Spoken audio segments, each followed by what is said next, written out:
자, 이제 그 시선을 중국 쪽으로 돌려볼까요?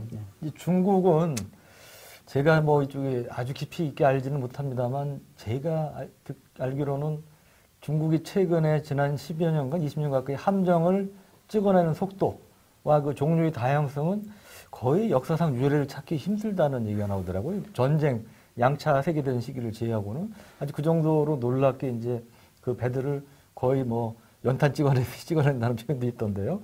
하여간 이 우선 항공모함의 경우도 이 두 척을 지금 갖고 있고 한 총 4척에서 6척을 보유할 것이다. 그다음에 핵추진 항모도 확보할 것이다. 이런 얘기도 나오는데 어떻게 전망하시는지요? 중국 같은 경우는 사실 전쟁이 아닌 평시에 이렇게 군함을 그야말로 벽돌 찍어내듯이 하는 경우는 정말 드물죠. 전 쭉 과거 제가 군생활하면서 봤지만은 이렇게 빠른 속도로 그야말로 이지스함 같은 경우 하나에 1조 원이 넘지 않습니까? 그렇죠. 그런 함정을 뭐 매년 하나씩 찍어낸다. 이건 대단한 거죠. 그래서 해양 굴기, 중국의 해양 굴기는 누구도 미국이 정말 견제에 나설 정도로 지금 막강하게 가고 있는데 중국이 처음에는 그 잠수함 쪽에 먼저 집중적으로 투자했어요. 그러다가 어느 정도 잠수함이 SSBN 그러니까 핵무기를 실은 잠수함도 지금 5척인가 있잖아요. 그 정도 사진 좀 띄워주시겠습니까? 그 정도 하고니까 약간 이제 이 공격적인 면에서 여유가 생기니까 이제 항공모함으로 추진하고 있고, 그 다음에 뭐 네 번째부터는 핵추진 항공모함을 하겠다. 지금 이렇게 지금 일각에서는 발표를 하고 있어요.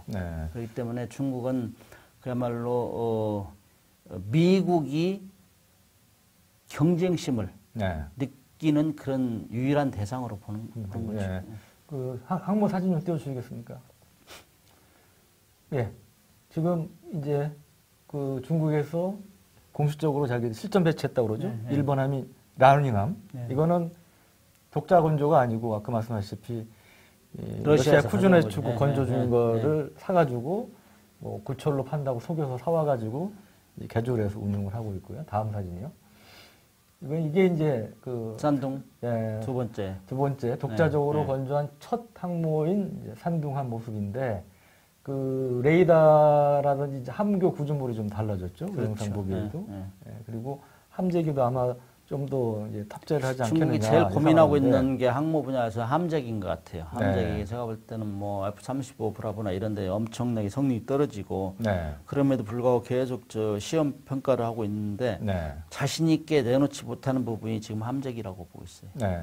이게 사실은 항모를 배 자체 건조도 쉽지 않지만 진짜 힘든 거는 그 좁은 공간에서 전투기들이 뜨고 내리고 운용하는 그 함재기 운용이 사실은 굉장한 노하우라는 얘기를 하죠. 그리고 그런 노하우를 갖고 있는 나라는 세계에서 아직까지 미국밖에 없는 거 아니겠습니까? 미국에 필적할 수 없죠. 미국을 따라가기 힘들죠. 그러니까 뭐 물론 영국이나 뭐 프랑스 이런 데도 항모를 운용하고 일본 뭐 중소형 항모를 운영하는 나라가 있지만 미국 정도의 그런 초대형 항모를 운용하고 노하우도 있는 나라는 없는 거죠. 근데 중국이 그거를 물론 이제 그 단시일 내에 따라잡으려고 하겠지만 그게 가능할 것이냐 그런 면에 신중론도 좀 나오는 것 같습니다. 그렇죠. 항공모함은 만드는 돈도 비싸지만은 운용하는 비도 엄청 비싸요. 우리 미국에 10만 톤 이상 그 항공모함을 움직이려면 운용비만 해도 우리로 하면 지금 광개토함 정도 있잖아요. 광개토함이 3,900톤인가 3,200톤인가 그죠? 그런 정도 하나 만들어내는 값이라고 하잖아요.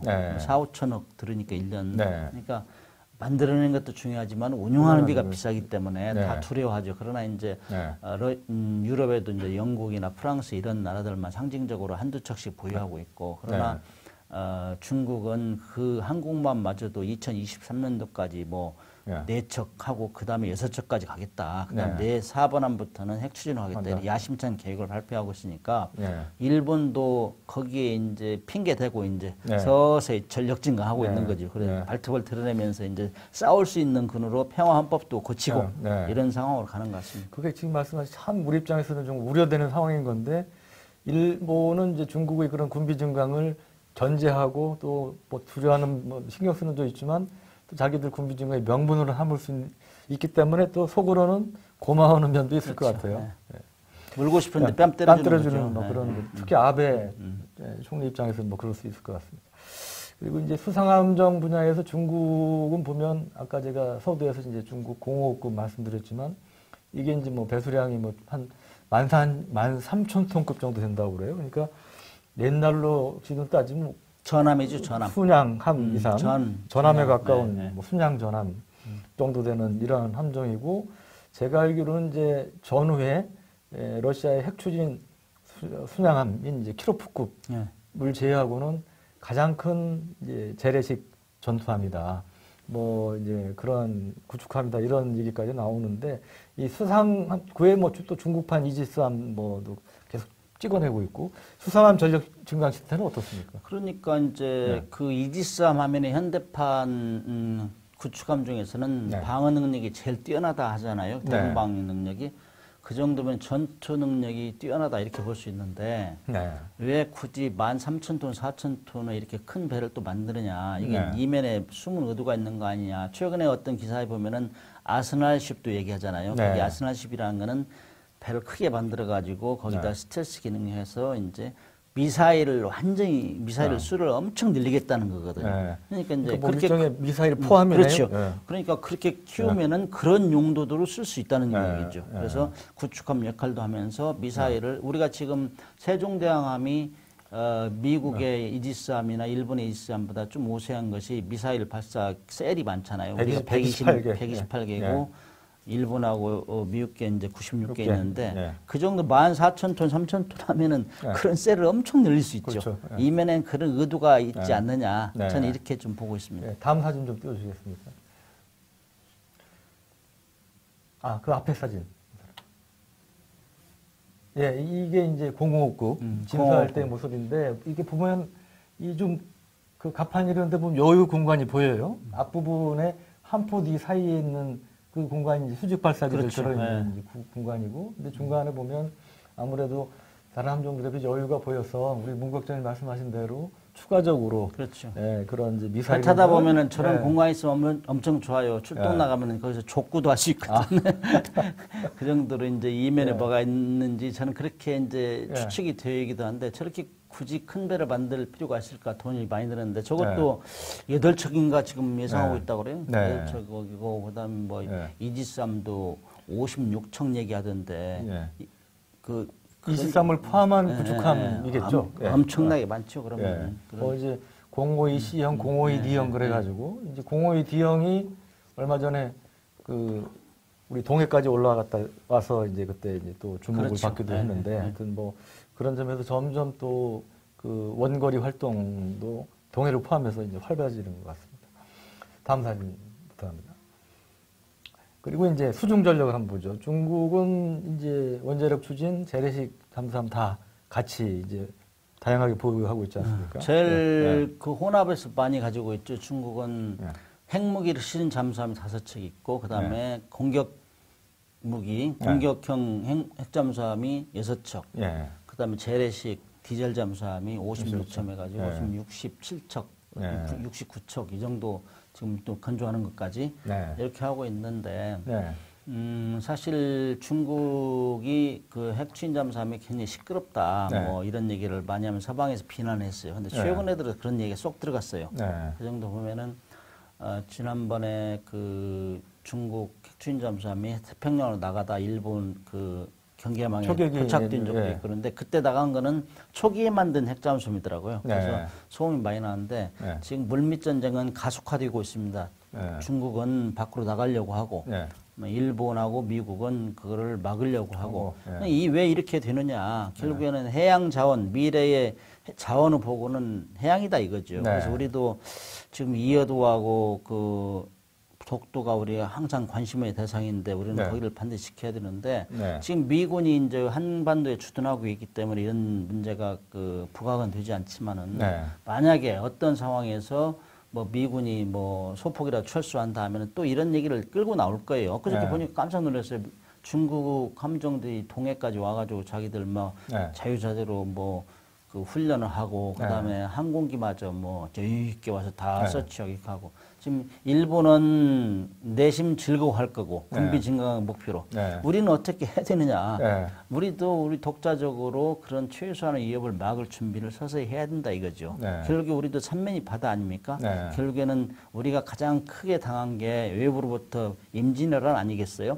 그만큼 우리가 당했기 때문에 우리가 36년이란 긴 세월을 핍박을 받았는데 역사는 돌고 도는 거 아니겠습니까? 그래서 이런 해군력 지금 비교를 하는데 이것이 국민들께서 이런 현상을 잘 보시고 힘을 실어주고 과연 정말로 우리가 앞으로의 그 전쟁 양상이나 이런 거 어떻게 갈 것이냐. 결국에는 독자적인 방어 능력을 갖춰야 된다는 거죠. 그래서 이런 차원에 좀 우리가 심각성이 있다. 이게 좀 강조를 하고 싶어요. 이런 기회. 그 중간에 이제 여러분들이 또 질문을 올려주셔서 한 분 질문을 제가 좀 묻고 여쭤보고 넘어가겠습니다.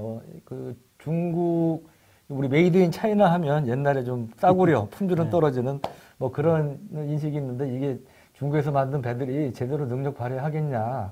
중국이 군함 만드는 이유가 배 수주량이 줄여서 조선소 놀릴 수 없으니까 만드는 거 아니냐. 이렇게 질문을 해주신 분이 있는데 어떻게 보시는지요? 80년대 중반까지 그 미국 잠수함이 러시아 잠수함을 가지고 놀다시피 했어요.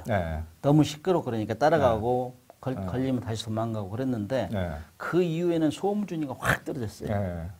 처음에 이제 중국도 러시아 걸 많이 모방했거든요. 잠수함도 그렇고 수상함도 그렇고 뭐 항공모함도 가져와서 지금 설계를 했는데 중국 사람들을 우습게 보면 안 됩니다. 굉장히 템포가 빨라요. 참 우리가 뭐 중국 사람들은 뭐 양만 들인다 그러는데 실질적으로 서서히 태평양으로 이제 반경을 작전방을 확장하고 있잖아요. 요즘에는 서해 출몰을 많이 한다고 그래요. 우리 경비함하고 만나는데 정말 쥐도 새도 모르게 오는 함정들이 많아요. 그래서 과거에는 좀 시끄럽고 퀄리티도 떨어졌는데 급하게 발전되고 있다. 그다음에 그들의 목표가 미국이기 때문에 미국의 수준을 따라가기 위해서 굉장히 위해서 시진핑이 우리 대통령보다 더 순찰을 많이 해요. 군에대해서. 군에대해서. 그리고 그 뭐 행사 있으면 진수지면 반드시 가서 손들어주고 시찰하고 사진도 같이 찍고 그러잖아요. 지난번에 산둥환 준수 때도 갔었죠. 거기다 산둥환 진수 때는 또 김정은 위원장까지 뭐 초대하고 그랬잖아요. 그만큼 관심을 많이 갖기 때문에 최고 통수권자가 그렇게 하기 때문에 빠른 속도로 질도 높아지고 양도 증가하고 있다. 저도 뭉짱 의견에 전적으로 동감인데 우리 휴대폰의 경우를 보면 과거 중국 휴대폰 사실 우리 것보다 굉장히 품질도 떨어지고 그렇지 않았습니까? 근데 지금은 우리하고 거의 비슷한 수준의 그 휴대폰을 만든다고 그러잖아요. 그러니까 중국이 처음에는 짝퉁, 이른바 모방을 하다가 이제는 그 소위 원판보다 더 좋은 것들을 만들어내는 이런 상황까지 되니까 무기도 달 뒷면에 착륙해가지고 미국의 뒤통수를 쳤잖아요. 그러니까 무기의 경우도 마찬가지 그런 면에서 우리가 경각심을 갖고 좀 볼 필요가 있을 것 같습니다. 그리고 지금 그러면 이제 저희가 벌써 방송 시간이 30분을 훨씬 지나서 이제 우리 얘기를 좀 해보죠. 중국하고 일본은 이렇게 이제 해군력 증강을 하고 있는데 이게 물론 이제 중국은 주로 미국을 겨냥한 것이고 뭐 그런 것이지만 우리 입장에서 정말 이걸 간과할 수 없는 게 이 항공기의 경우는 이제 이어드를 포함한 이 카디즈 방공식 교육을 자주 진입을 하고 있단 말이죠. 그리고 동해상으로 계속 이제 울릉도 넘어서 저 북쪽까지 올라갔다 내려가는 이거를 반복하고 있는데 사실은 저희 이제 언론도 그렇고 이제 군용기 카디즈 진입 문제만 계속 다루고 있는데 함정의 경우도 동해상까지 진출해서 하는 횟수가 크게 늘고 있다고 합니다. 그리고 서해의 경우도 횟수도 늘 뿐 아니라 뭐 부표 같은 것도 설치해놨다는 거죠. 그렇죠. 근데 이 부표가 단순히 뭐 위치만 표시하려고 그런 게 아니고 거기에 어떤 청기 같은 거 설치해서 잠수함 뭐 작전을 감시하려는 의도도 있는 거 아니냐 뭐 이제 그런 얘기까지 나오더라고요. 서서히 작전 영역을 넓혀가는 표심과 더불어 각종 군사 정보를 수집하려는 거죠. 해양 정보를 수집하려는 목적이 있는 것이고요. 그다음에 육상에는 우리가 그 경계 뭐 그 국경에는 보초를 서듯이 네. 해상의 보초는 역시 가장 효과적으로 광범위하게 신속하게 그런 능력을 하는 초계기라고 해상 초계기. 네. 근데 일본은 2000LE 전수방위를 내세우면서 네. P3를 엄청나게 확보했잖아요. 미국으로부터. 네. 그게 뭐 몇 년 전에 100여 대였고 우리는 뭐 네. 뭐 8대 그 정도 8대. 제가 현역 때 그랬어요. 그렇죠. 근데 지금은 이제 예. 우리가 한 16대 정도 되고 예. 일본은 P3를 80대 정도 보유하고 예. P3 기술을 기반으로 해서 P1을 만들었어요. 네, 지난번에 예, 우리 강제토대항함하고 예. 이제 문제가 됐던 그렇죠. 그거죠. 예. P1을 개발해가지고 P1을 30대 정도 만들었단 말이죠. 그러니 네. P1은 P3보다 엄청나게 성능이 향상돼. 그 업그레이드 정도로 거고. 일본이 그 기술이 앞서가 있어요. 그렇기 네. 때문에 그런 항공기를 양산해서 P1도 앞으로 70대까지 늘리겠다. 네. 그거는 정말 자기 해역은 물샘 틈 없이 네. 초계를 하면서 경비를 하겠다. 이런 의지를 보여주는 거죠. 근데 네. 이제 제가 최근에 들어서 중국 거는 그 네. 해상 초계기는 별로 못 봤어요. 성능에 네. 대해서. 근데 우리도 이제 일본이 그렇게 함과 동시에 우리 또 대응할 수 있는 방법이 뭐냐. 네. 이걸 충분히 고민을 해야 된다고 봅니다. 우리는 네. 지금 16대면 너무 적고 지금 네. 다행히 미국으로부터 P8 그 네. 최신 초계기죠. 이게 8대인가 가져오기로 6대인가 뭐 했는데. 들은다고 그러죠. 했는데 네. 아무튼 우리가 이제 어떤 분들은 지금 뭐 비핵화가 추진되고 있고 남북 대화가 무르익는데 왜 자꾸 군비 얘기를 하느냐. 네. 근데 저는 이렇게 아까 얘기합니다. 댓글로 질문하신 네. 그런 분이 계신 것 같아요. 우리는 그런 얘기를 합니다. 네. 호랑이 피해가 아닌 사자를 만날 수 있다. 네. 사실 우리가 그동안은 수십 년간 대북 우위를 유지하기 위해서 네. 엄청나게 우리가 군사력을 증강했어요. 우리도. 네. 저 현역 시절 초급장 시절 상상할 수 없어요. 네. 저희 소령 때까지만 해도 미국에서 지원받은 군함을 구축함을 썼잖아요. 네. 87년 이후로는 다 우리 이 함정이라고 이제 우리가 네. 독자적으로 만든 상륙함 그 이지스함까지 네. 그러기 때문에 네. 굉장히 발전했는데 네. 그렇게 노력하면서 이미 대북 억제 세력은 압도적으로 낮다고 네. 봐요. 네. 그러나 북한이 그를 따라잡을 수 없기 때문에 핵을 개발한 거 아닙니까? 네. 그러나 이제 비핵화는 국제사회가 다 덤벼들어 지금 하고 있는 상황에서 네. 이제 통일이 되면은 결국에는 우리의 잠재 적이 누구냐, 네. 우리의 미래의 위협이 어디냐 이걸 네. 정확히 분석해서 우리가 그쪽 방향으로 턴을 해야 된다 이거죠. 네. 그래서 지금 이웃 국가에서는 엄청나게 군비를 증강하는데 우리는 쳐다만 볼 것이냐. 네. 그럼 북한이 이제 통일이 됐으니까 통일이 될 거니까 다 무장해야자 이건 아니다 이거죠. 네. 그래서 우리의 미래는 어떻게 어떠가 잠재적인가 이걸 보고 군사력 결정하는 사람들 그다음에 정치권들이 여기에 포커스를 빨리 맞추고 시각을 돌려서 대비해야 된다.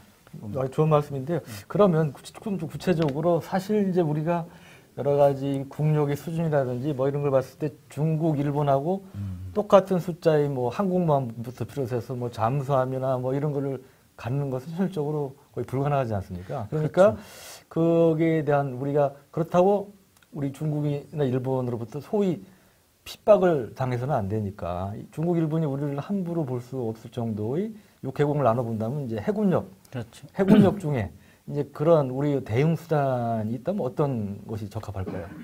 그래서 우리는 어차피 이 중국하고 일본하고 대등하게 세력을 길러 엄청나게 돈 들고 사실 저도 현역 시절에 뭐 잠수함 하나 국민들한테 만들어 달라면 좀 미안했어요. 돈이 수천억 들잖아요. 그렇기 때문에 이 해군력 건설하는 거는 돈이 만들기 때문에 좀 미안한 점이 있어요. 그러나 인접 국가가 그렇게 강할 때는 우리도 완전히 똑같이는 할 수 없지만은 그들이 건들지 못한 한 번 때리면은 자기는 뭐 주먹으로 한 대 날아오면 우리도 코피는 낼 정도 돼야 되는 이런 정력을 가야 되는데 팔다리 부러뜨릴 정도 그 정도는 해야 되기 때문에 우리는 어차피 고슴도치 전략을 저는 항상 얘기했는데 일본이 아니면 중국이 우리를 건들 때 분명히 피해가 엄청나게 올 것이다. 그냥 죽지는 않는다. 이런 걸 보여주는 정도 되려면은 우리도 조금 전에 말씀하셨지만 육군 같은 경우는 미사일 전력. 요즘 현대전은 단추전이지 않습니까? 미사일 전력. 그다음에 해군 같은 경우는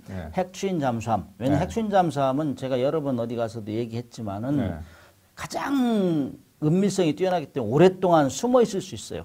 최종적으로 적의 심장부를 향해서 미사일을 쏠 수 있는 이런 능력을 가진 이런 것을 확보해야 된다 이거예요. 그러려면은 우리 국민들이 이제 공감대를 충분히 형성해야 되고 우리가 그동안에는 그 병력 집약적으로 했잖아요. 네. 너무 병력은 많은데 무기 체계는 일본이나 중국을 따라갈 수 없다는 게 우리의 지금 맹점이라고요. 네. 그래서 병력을 줄이면서 무기 체계는 첨단 과학화 네. 이렇게 가야 된다. 그렇게 되려면 돈이 많이 드는데 네.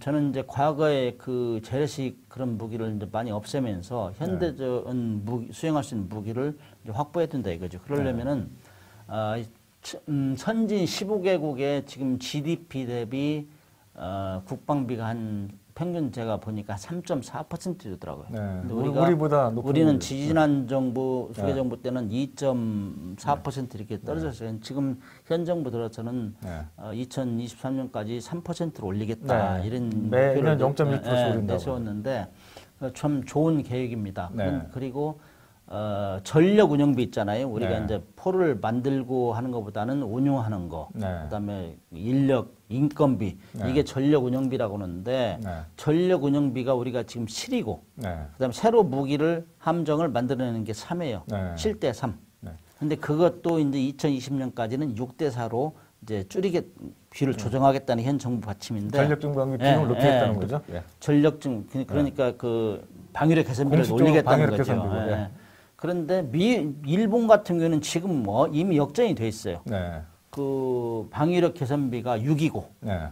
전력 운영비가 4란 말이죠. 네. 그렇기 때문에 우리보다 양질의 네. 그다음에 고도화된 최첨 우수한 이 네. 함정 이런 걸 만들 수 있다는 거죠. 그래서 네. 우리가 잠재적이 어디냐 해서 이제 네. 지금 평화무드는 평화무드대로 별도로 이렇게 조정하면서 네. 잠재적을 선정해서 하루빨리 네. 그런 방향으로 군사력을 건설해야 된다 이런 생각을 해봅니다. 네.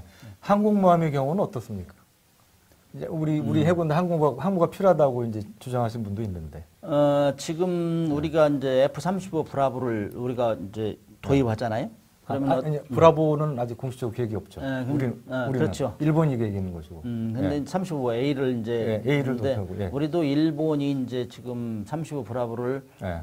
항공모함에 태우겠다, 예, 42대 이런, 도입한다고 탑재하겠다는데 우리도 예. 적어도 그 정도는 돼야 되지 않느냐. 일본하고 예. 동일하기는 할 수 없지만은 네. 우리도 지금 독도함이 14,500톤인데 네. 그보다는 좀 더 크게 네. 해서 우리도 적어도 20대 정도는 네. F-35 브라보를 태울 수 있는 네. 탑재할 수 있는 이런 능력의 대형 상륙함을 만들어야 된다. 그렇게 네. 봐요. 네. 그럼 그렇다고 일본이 뭐 4척을 가졌다고 우리 반드시 4척 할 네. 필요는 우리도 그 정도 능력은 있다. 네. 보여주는 차원에서 그쪽으로 가야 된다. 그 다음에 이제 함정도 엄청나게 차이가 많이 나잖아요. 일본하고 네. 우리가 함정수가 한 3분의 1 정도가 네. 그리고 중국은 5분의 1 정도밖에 안 돼요. 네. 우리가. 네. 그렇기 때문에 우리 지금 이지스함도 지금 3척을 가지고 있는데 3척을 추가로 이제 확보합니다. 네. 그 다음에 이제 네. 그보다 좀 작은 KDDX 한국형 구축함을 우리가 추가로 해서 이제 한 20여 척을 이렇게 6척을 네. 6,000톤급으로 하겠다. 네. 이런 계획 지금 해군에서 지금 추진하고 있는데 네.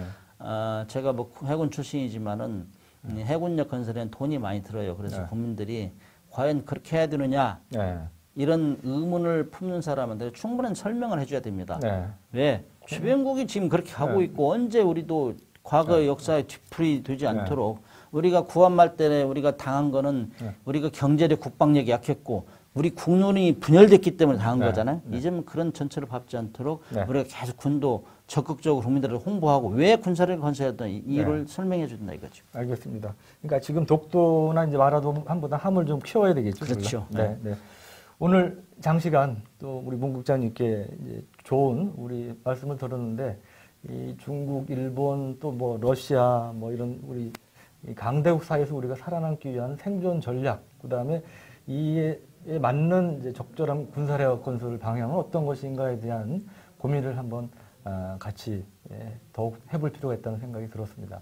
우리 문 국장님은 아까 말씀하셨지만 핵추진 잠수함 전도사로 널리 알려져 계신데 다음 시간에는 우리 핵추진 잠수함 기회가 될 때 한번 자세히 말씀 한번 들어보도록 하겠습니다. 오늘 장시간 시청해 주신 여러분 감사하고요. 오늘 방송은 여기서 마무리하도록 하겠습니다. 이 방송은 조선일보 유튜브 및 페이스북에서 다시 보실 수 있습니다. 장시간 시청 감사합니다. 감사합니다.